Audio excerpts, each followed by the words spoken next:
Hey guys, this is the Smooth Spy and welcome to a video that I've been very excited to do for quite a while. It is a video on the latest in the Hitman franchise. Now, Hitman has been near and dear to my heart for a long time really.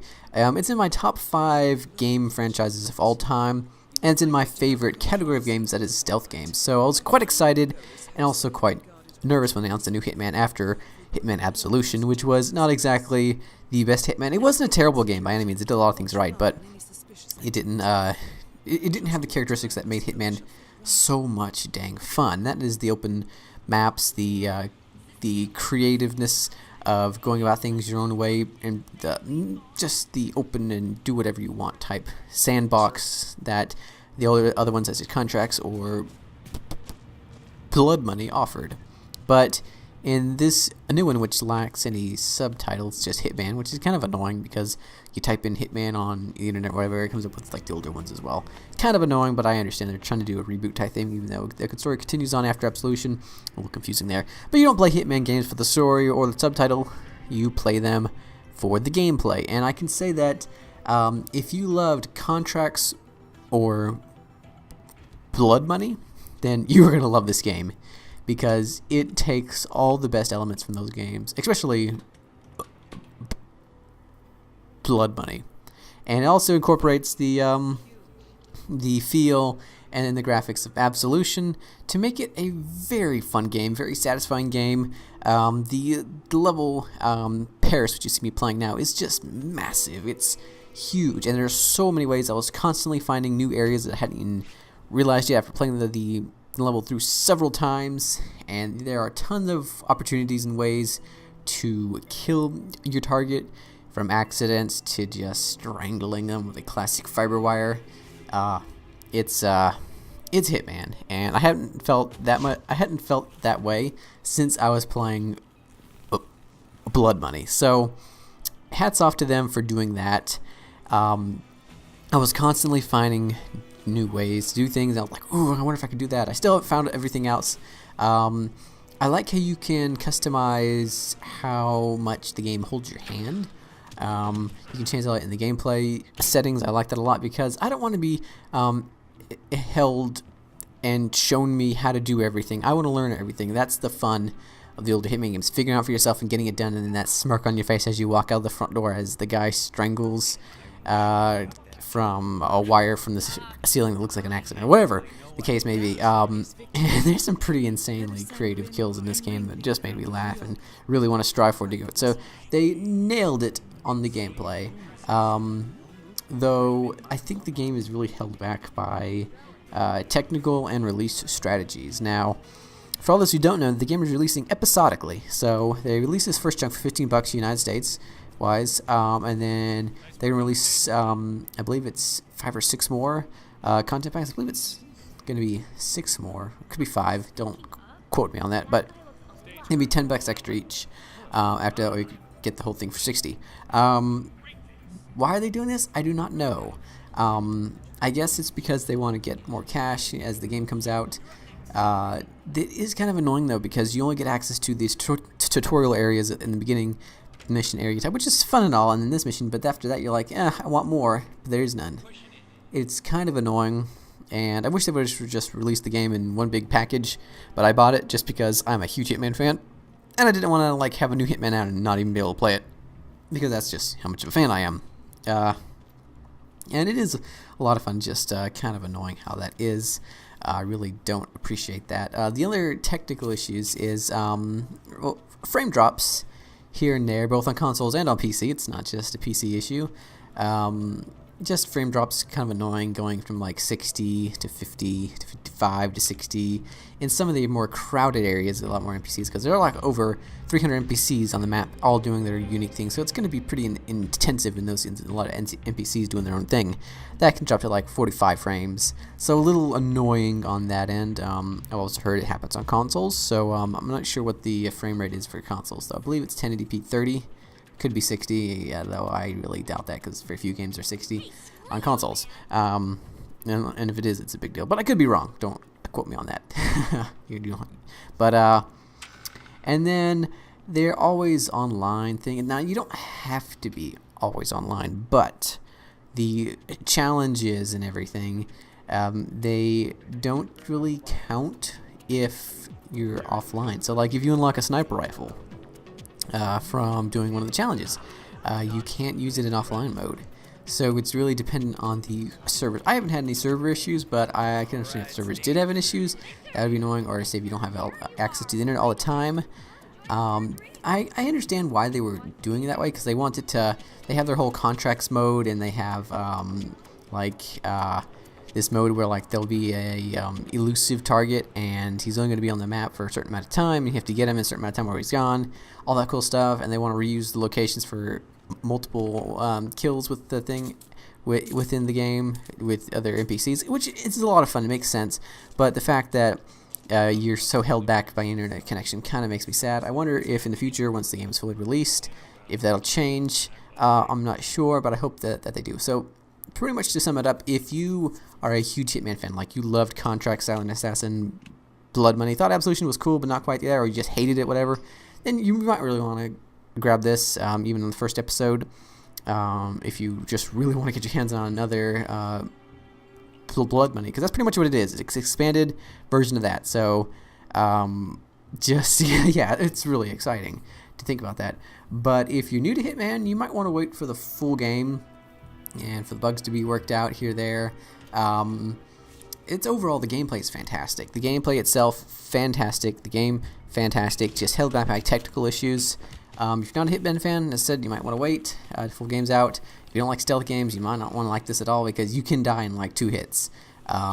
So guns and blazes is not really an option. You gotta, but the game can't hold your hand. So I really think it's a fantastic game. I'm having a lot of fun with it, but the technical aspects, the release schedule, kind of puzzling, a little annoying, but nothing that this can't power through. And so yeah, that's my opinion on Hitman. Now stay tuned if you want to see a performance side of things with as far as what all the graphical settings. But if you are not interested in that, by all means click off and hit that subscribe button. You can hear more from me. Thanks for watching, and we will now go into the PC side of things and all the graphical settings. I'll talk to you there. Hey guys, this is the Smooth Spy, and welcome back to the PC performance overview. Pretty much what all Hitman offers on the PC version as far as graphical settings. So let's get into this. A couple things I want to say I like is the game supports controllers like the PlayStation 4 and Xbox One controller by default. Always nice. Also shows all the button prompts, which is always nice. And as well as you can switch between controller and mouse at any given time. There's no setting, anything like that. So thumbs up for them on that. The game also supports, we're one of the first few games to support DirectX 12. I know of the Tomb Raider, a few other games.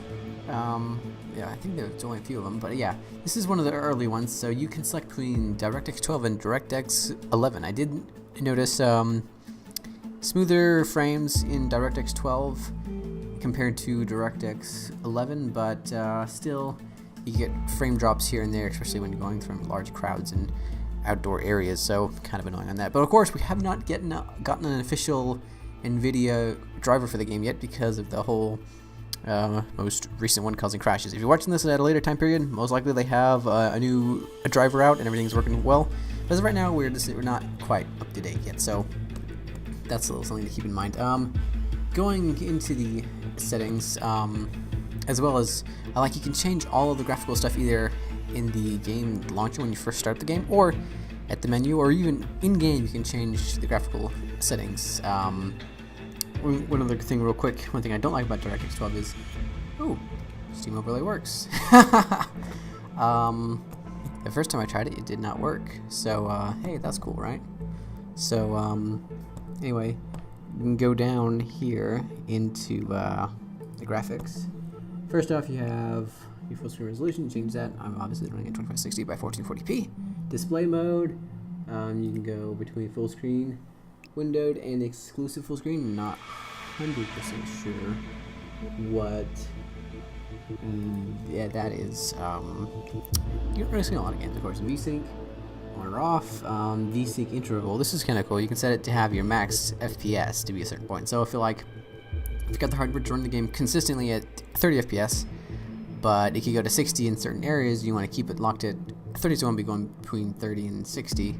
You can have this enabled, have whatever you like, which is nice. Gamma correction, super sampling. So if you have the horsepower, which is a little surprising this game has issues, and you want to have all of the frames for yourself once you're in low settings, you can pretty much cause your hardware to render all the pixels at a higher resolution than your native res, and then sample that back down so it looks nicer. Really cool, but impractical in most situations due to hardware limitations.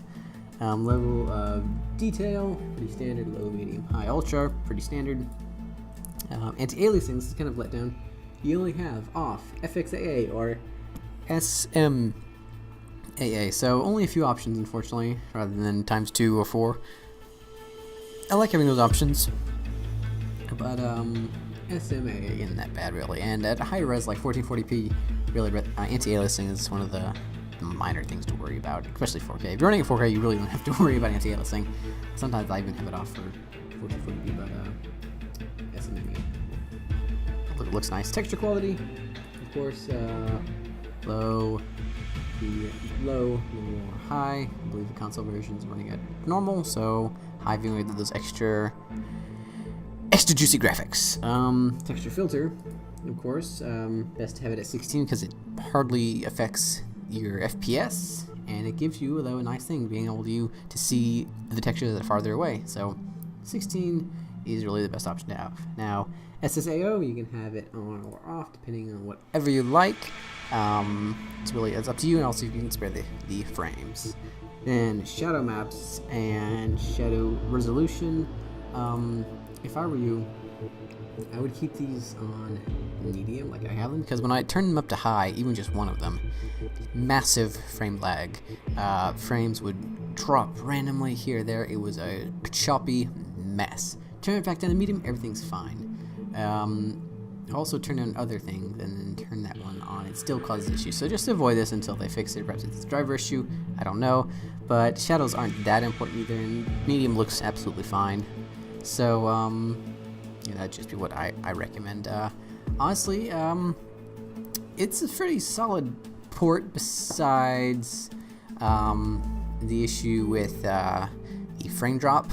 As far as the settings and the UI and everything, it works well. I really like how you can switch between controllers, and they fully support controllers, as well as mice and keyboard all at the same time. And nice to have a DirectX 12 feature and pretty much all the standard graphical settings. It's nice. The game did crash on me once. I have heard reports of other people having severe issues with crashing. I have not. I've only had it crash on me once in all the time I played it, but maybe 9-10 hours into it. So I don't know, maybe it's a hardware issue. My specs will be listed not linked. It'll be listed down in the description if you need to have a gander at that, see maybe if it's a hardware limitation. It shouldn't be an AMD thing. The thing is, it's powered by AMD, says it in the intro, so it shouldn't be an Nvidia Geforce game. There's no Nvidia Geforce features, thankfully, so it shouldn't be one of those things, but still, I have an Nvidia card and not really having issues. So this will be up to you to determine what you guys think. I think it's a pretty solid port, though some issues, as I said. Let me know what you guys think down in the comments down below. Thank you very much for watching this insight into Hitman, because there's no subtitle. Thanks for watching. Be sure to like, comment, subscribe, all that fun stuff. And be sure to subscribe to hear more from me, TheSmooth by Everybody. Take care.